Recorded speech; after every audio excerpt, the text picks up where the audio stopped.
Hello, boys and girls. We're back. Peter has had a carrot and he's feeling much better. And we're going to read the second part of the story, The Tale of Peter Rabbit. It's lockdown time. It's Peter time. Do you want to say hello, Peter? Hello to all the boys and girls. Hello. Hello to all the boys and girls. Hello. All right, now you're going to be a good boy. Sit quietly and we're going to get on with the story. You remember Mr. McGregor was following him and frightening him, and now he sat down for a rest. So that's where we got to. He's running away from Mr. McGregor. Peter sat down to rest. He was out of breath and trembling with fright, all right? And he had not the least idea which way to go. Also, he was very damp with sitting in that can. Oh, but wet bottom. Oh, poor little Peter. After a time, he began to wander about, going lippity, lippity, lippity, not very fast, and looking all around. He found a door in a wall, but it was locked, and there was no room for a fat little rabbit to squeeze underneath. Are you still? You've got a fat little tummy. An old mouse was running in and out over the stone doorstep, carrying peas and beans to her family in the wood. Peter asked her the way to the gate, but she had such a large pea in her mouth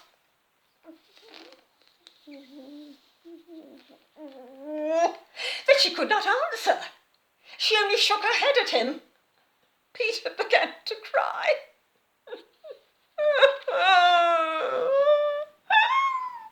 It's all right, don't cry. We cry together. It's all right. Let's pull ourselves together. Yeah. Then he tried to find his way straight across the garden, but he became more and more puzzled. Presently, he came to a pond where Mr. McGregor filled his water cans. A white cat was staring at some goldfish. She sat very, very still, but now and then the tip of her tail twitched as if it were alive. Peter thought it best to go away without speaking to her. Yeah, very wise. He had heard about cats from his cousin, little Benjamin Bunny. Benjamin, yes.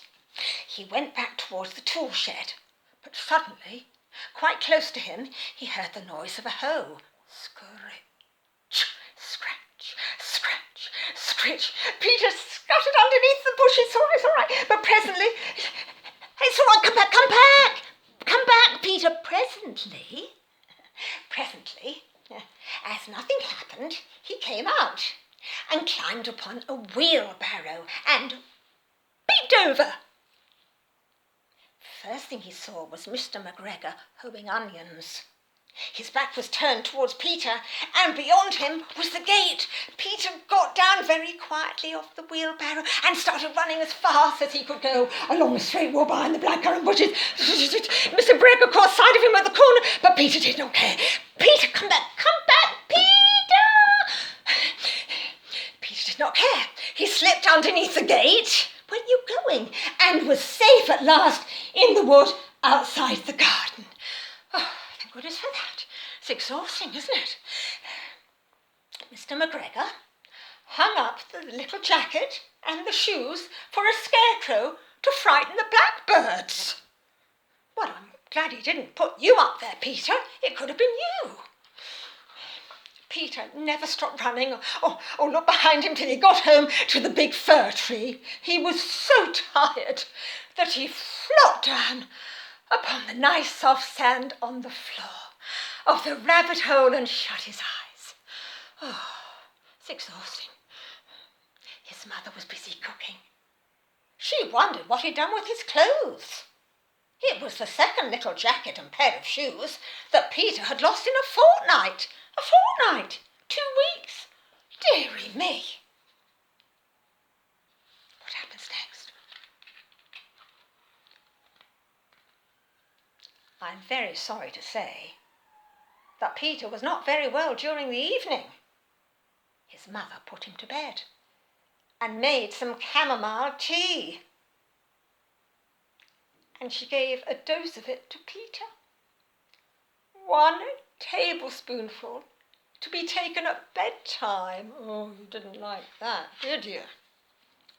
But Flopsy, Mopsy and Cottontail had bread and milk and blackberries for supper. So, Peter Rabbit, what do you think about that? You were a bad little rabbit, and what did you get? Chamomile tea? Oh! And your little sisters, who were good little rabbits, what did they have? Blackberries. So there we are, a lesson to be learnt. Right, we did it. We did it. Are we going to say goodbye now? And then another day we'll come back and read another little story, if you'd like us to. All right, you're going to, yes, definitely say goodbye. Bye-bye, boys and girls, mummies and daddies, and everybody watching. One more blow kiss then. Bye-bye, bye-bye. Lockdown time, Peter time. God bless you all. Bye. Bye, bye, bye, bye, bye, bye.